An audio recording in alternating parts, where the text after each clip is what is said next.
Hello and welcome to our second LinkedIn live from our new office studios in central London.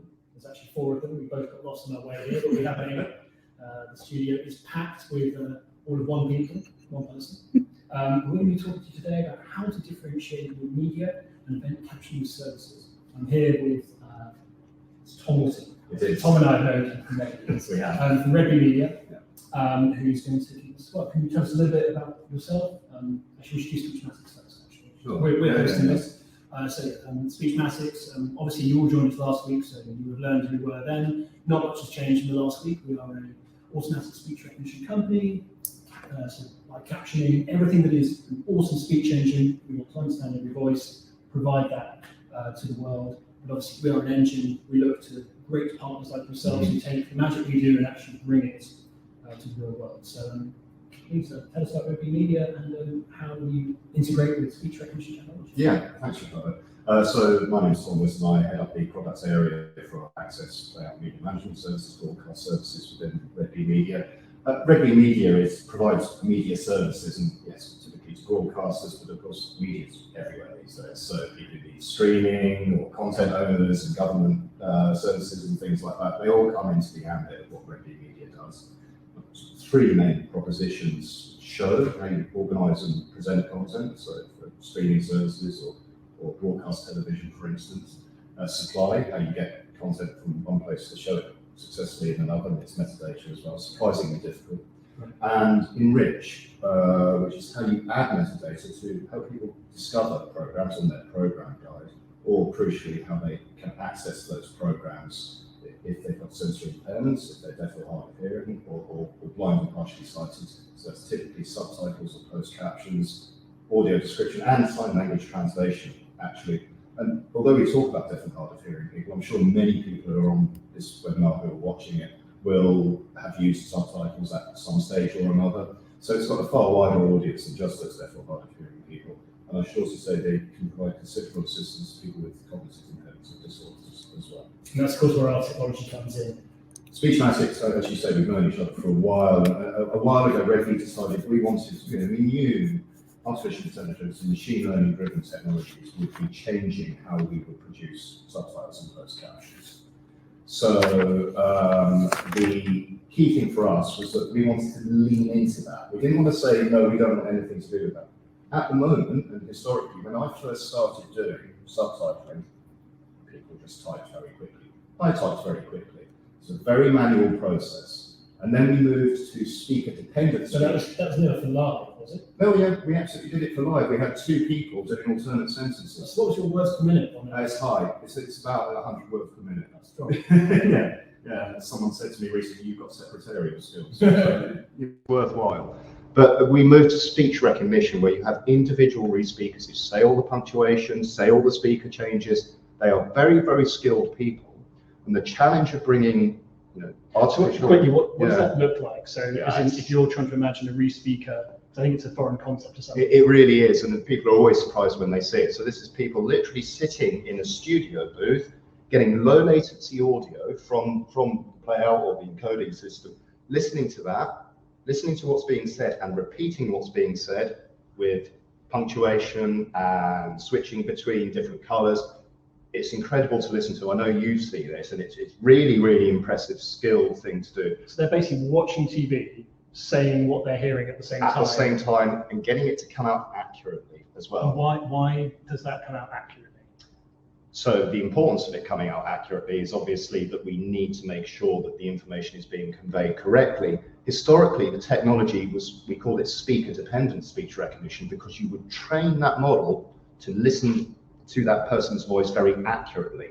And it cancels out all the noise that you might have had on Cancels out all the noise. You've got a very protected environment. Now, of course, the big step change, which we saw coming in with companies like Speechmatics and more generally, was the ability to take automatic speech recognition and make it automatic speech recognition and make it speaker independent and apply it to the content of the program, rather than having that person doing that re-speaking. So that's really important, because it potentially brings down costs and enables accessibility to be across a far wider range of content than ever before. And that's because obviously a re-speaker, very highly skilled job, sort of very exhausting to do it. I think you can only do it for 20, 30 minutes, maybe 30 an hour. minutes typically, Even yeah. you've got to switch out. So if you've got thousands of TV channels to do, having thousands of re-speaks across all those channels just isn't economically viable. So speech Absolutely. recognition. It enables more accessibility, which is always how we've seen it. But we had to bundle in that expertise into an automatic package. That isn't easy, right? And as you say, not everyone's aware of how challenging it is to produce high quality subtitles for audiences who rely on those subtitles to access the content successfully. So we've had to work very hard with the likes of Speechmatics, but also internally, because you cannot just throw technology at that problem. As our head of technology said yesterday in a conversation about this, actually, we were talking about plug and play technologies, and he said, plug into what? Play what?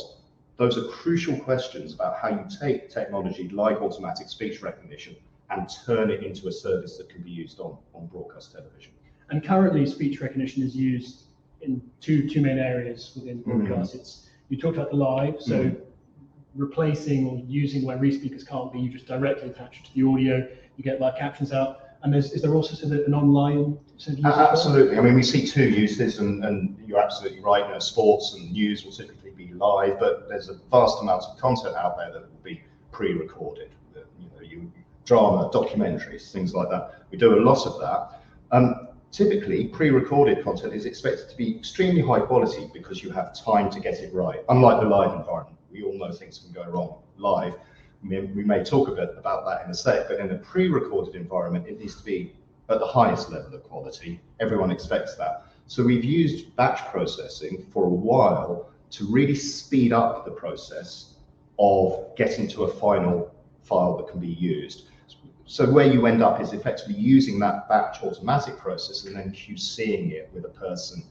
Improves efficiency, improves productivity, but you still have the person in there just to make sure it's all coming out correctly. And that was actually our first application of automatic speech recognition, was really to speed up that process and make it more efficient. Okay. And you mentioned sort of live being used for sport. I've just written down BT Sport in massive letters here. Yeah. Tell us about BT Sport and Red B and how that involves Speechmatics, because when I heard about this, I was jumping for joy. Yeah, no, it really is fantastic. It's a UK broadcast first, and it relies on a set of things there. It relies on a customer, a broadcaster, who is really committed to providing more accessibility and will work with you to get there. And it relies on our internal teams and working with Speechmatics to get to a place where we can provide the service that they want. So UK broadcasting first, we are using automatic speech recognition to drive ARC, which is our sort of automatic captioning solution, product, whatever you want to call it, to provide over 200 additional hours of accessibility for BT Sport programming a month, which it's absolutely incredible. It means that 200 hours is stuff that wouldn't otherwise have been accessible. So we're using this. It gives them a cost-appropriate way of generating far more accessibility across far more content. I've been amazed at how successful it's been. We've all been watching avidly, and it's been accurate. It's been giving accessibility to programs which wouldn't have otherwise had it. And it's a UK broadcasting first. It's a real milestone. But what you don't see with milestones is how much work has gone into just getting there, making sure that you've got something which will be appropriate for that content. And I've spent most of my life trying to, I guess, irritate my friends and family by telling them that Speechmatics technology is all around them. Now, if they go onto BT Sport, they can genuinely see that, and that just feels so real. Absolutely, and the good position we're in is that we've always worked with BT Sport, and there's still an awful lot of their programming will be done with the human re-speaker, the technology that you just talked about. But what this gives them is another option to allow a wider range of programming to be made accessible. It's really all about giving, especially in the transitional technology space, it's all about giving broadcasters and indeed anyone else options that they can use to enable more accessibility. Excellent. So just moving on, I'd like to talk to you about errors in speech recognition. Now, I've written here Princess Eugenie's dress. Yes. Yeah. Tell me, what am I talking about there? What's going on? Yeah, I mean, so automatic speech recognition, a lot of people will think, well, and indeed subtitling and captions, a lot of people will think about errors. And we need to think about what sort of errors matter and which sort of errors don't. Now, Princess Eugenie's dress, well, that was the royal wedding of a couple of years ago, now a few years ago now. And this was done with, humanly speaking, very, very high profile event. And so Speechmatics wasn't being used? No, Speechmatics wasn't. It was re-speaking, you know. Live, anything can happen, right? And you know, our re-speakers are excellent, but all it takes is a small recognition to change Princess Eugenie's beautiful dress to Princess Eugenie's beautiful breasts. It's very unfortunate speech recognition. Now, the reason that's interesting, and we can all laugh about that, and obviously it was both a moment of horror and amusement, especially at this distance. But if you're a deaf or hard of hearing person relying on subtitles to watch that, you can probably make a silent correction there. You will probably understand what's happened, that the subtitle will also correct for it. And so that's critical. And we worry most about where a deaf and hard of hearing audience member can't actually tell a mistake has been made. So it's almost in the status of misinformation. But of course, if you're a broadcaster and that gets onto Twitter and there's a load of sort of publicity about it, that in itself is a quality problem as well. And broadcasters will be aware of risk both in terms of their audiences. They want to make sure they're delivering a good service, a good quality service, but they'll also want to make sure that they're protected against Twitter-worthy errors or meme-worthy errors, if you like. And that's a very good example of it. And of course, there's tooling as well around to prevent these kind of errors, because obviously Jeremy Hunt has just become the new Chancellor of the Exchequer, and so we now provide a system that will actually make sure that these kind of errors are cancelled out, that they can't go the wrong way. And I assume that gets brought into what Red B sort of gives to its customers. Yeah, absolutely. I mean, we've got 2 or 3 layers of safeguard, actually. We've got the Speechmatics profanity filters. We have our own internal rule sets, which can be applied on a, you know, depending on the market, depending on the broadcaster or whoever we're providing the service for. And we have a timed set of filters as well, because of course there's watershed rules too. So you have to do 2 things. You have to make sure you are providing a safeguard, but also there may be occasions where actually, if it's post-watershed, if you have that filter on, you may not be providing a proper level of accessibility to that audience. Yeah. And also I need to mention at this point that as part of this video is going on, you'll be seeing some live captions. These are LinkedIn's live captions that are provided. They're not very good. So if you're working at LinkedIn and you're seeing this, then if you want a nice captioning solution from either sort of Red B and Speechmatics combined, then we can make that much better for you. I know we're being asked why is it not on our system yet, but we will get it there. But I just wanted to make a point regarding that, actually, which is that sometimes people think automation is automation, right? And it actually takes a lot of work to ensure that automation and automatic captioning is appropriate for the content. And so we have a media library where, as you know, we quite often test new Speechmatics releases. We test other speech engines as well. We've always been very clear with Speechmatics: if you're not the best, we won't work with you, basically. Customers. But it's a good place to be, right? You know, and we do that evaluation a lot because media is its own space, and improvements for some use cases may not be improvements for media. And making sure that we're getting media appropriate speech engine use and that we're able to take that speech engine output and apply it in a way that is appropriate for this specific use case is a big part of how we're successful together and for our customers as well. And what do you see as what's next sort of in that automation process? We talked about speech recognition now, but there's additional features around it. So what are you seeing as sort of coming around the corner and being something that you feel comfortable putting in front of your users and your customers? Well, where's the improvements at the margin, basically? Not all of it's to do with the production bit, it's worth saying initially, which is that you want fully automated workflow ideally. So are you integrated with scheduling systems? Are you integrated with playout systems? So very boring, but actually you want to make sure that you're not just watching the washing machine, that you've got a fully automated workflow and that's working successfully. So improvements at the margin may watching the washing machine. That's me. Well, it came from a mistake we made early on, which is we just through some technology as a problem. Right. And we automated a bit in the middle, but people were just waiting for the automatic outputs to come through. We weren't saving any money because people were effectively watching the washing machine until they could take the laundry out. Okay. So you've got to think in a smart way about how you use automation. But so there's bits around the edges certainly, and there's integration points. But in terms of the ASR specifically, I mean, I think. I'm sorry to keep banging on about it. So. Well, I don't know why. Speechmatics, I've heard, have some interest in that. But the specific thing about ASR, I think, is that we want to see the improvements in speaker differentiation. It's really, if you think about a news program, it's really important that you can tell when one politician is speaking as opposed to another politician is speaking. And this is for live. This is for live use cases. I mean, we'd see a productivity improvement on the file side, but live, it needs to be reliable enough to enhance the accessibility, and it mustn't be confusing. So we've got quite a high bar for when that speech differentiation, speaker differentiation is appropriate. Now, I think you will see people talking about, well, can you use different mic setups and things like that? Perfectly feasible. You can do things like that, but they're not a normal broadcast sort of environment. We don't normally get that level of signal complexity back. So really what we would like ASR to be able to do is much more reliably than it can at the moment. I think it's near, but much more reliably can at the moment identify differences in speaker.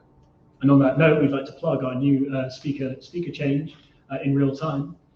You've done that fantastically. No, we really appreciate that. And what do you see as the next frontier in terms of the difficult use cases, edge cases, where speech isn't quite working? Well, I went back to the team and asked them, where do you see the big challenges? I mean, two consistent answers were music and quizzes.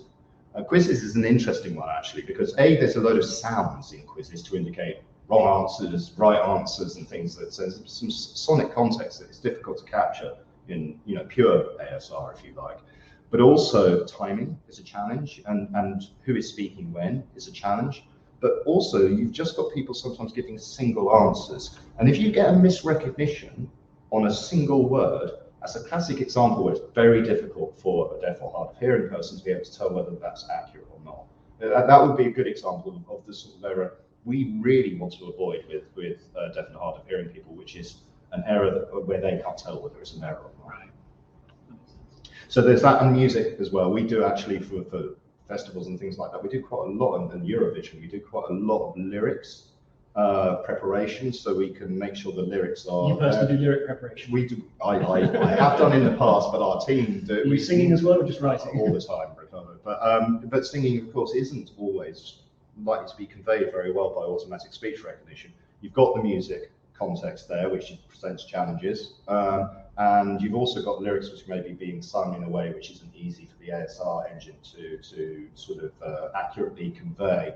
I've been told that rap is often poorly conveyed, and you've got to think very carefully about how your subtitles are coming across to your audience.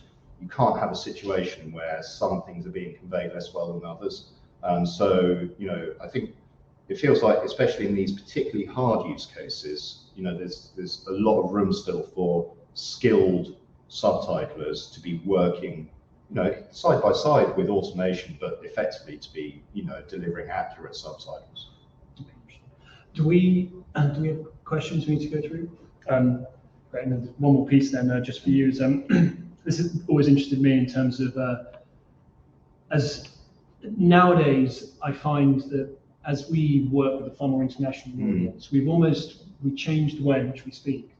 Sort of what would have been considered sort of high rhetoric sort of 50 years ago actually isn't going to be as effective when you're speaking to an audience who might be speaking your language as a second language or vice versa.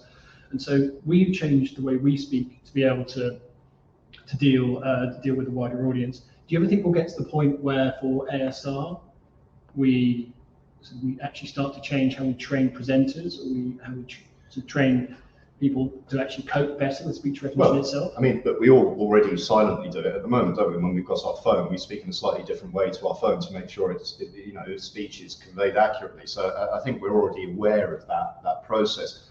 Two examples which take either side of the coin. There was a Los Angeles news station a few years ago now where they were looking to trial speech recognition. And I won't say which engine it was or which company it was, but they had a Latino weather presenter. It's quite well known, and it wasn't coming up very well for him. And they asked him to speak differently. And that seems to me a very bad example of what you're talking about. You're asking people to adapt quite important sort of aspects of who they are and the community they may belong to in order to make automation work. That seems to me suboptimal, to put it mildly. On the other hand, I think we all have experiences where we sort of, try and ensure we're speaking clearly to make sure we're understood by all sorts of different audiences. And, looking at whether commentators or in certain contexts that a person is aware that they are more likely to be making their content accessible if they're speaking in a certain way. There may well be appropriate times where there's at least a level of awareness. Equally, you don't want to take away the flavour of things. You wouldn't want sort of sports commentary to be delivered in a way that was sort of flattened and devoid of emotion. We need to find a balance in those areas. So what we should probably do after this is work out sort of which one of the two of us had better speech recognition on our voices. I wouldn't want any speech engine trained on. But no, let me say, I mean, we both speak in a certain way, which is actually quite a narrow section of society. And media needs to be for everyone. And national broadcasters and public service broadcasters will have all sorts of people, presenting things from all areas of the community as they should. Speech engines need to be able to reflect that accurately. If one area of the community is more absurd than another, that is not a place where we can be. So one improvement I have seen, to talk about improvements in the future, is worth talking about improvements in the past. It's been a huge shift from, in terms of the amount of dialect and accent that speech engines get right. Hugely beneficial. And we, for example, based on that, we've gone from, I think in our training sets for our engine on the unlabeled side, we've gone from a basis of tens of thousands of hours to millions of hours of audio. That is, of course, again, across accents and languages, which again gives us that robustness. And it's what we're pioneering towards, that we want to be as equal as possible across all different voice cohorts. Yeah, and that's been a big technology improvement. It's a good example where the technology improvements are reflected in quite tangible ability to use it on more content and with confidence by sort of major broadcasters. Just checking for time, is that 5 minutes or is that? Let's wrap it up. Good. So just say thank you very much on that front. It's been great speaking to you. I managed to avoid saying all the things I shouldn't say, which is uncharacteristic. I know. Next time. Yeah. No, it's a pleasure to be here, and I'm genuinely proud of what Red being at Speechmatics and indeed, what we're achieving there. I do see it as a paradigm shift in how accessibility is being provided. And we love working together. So long may it continue. Exactly. Awesome stuff. Brilliant. Ta-da.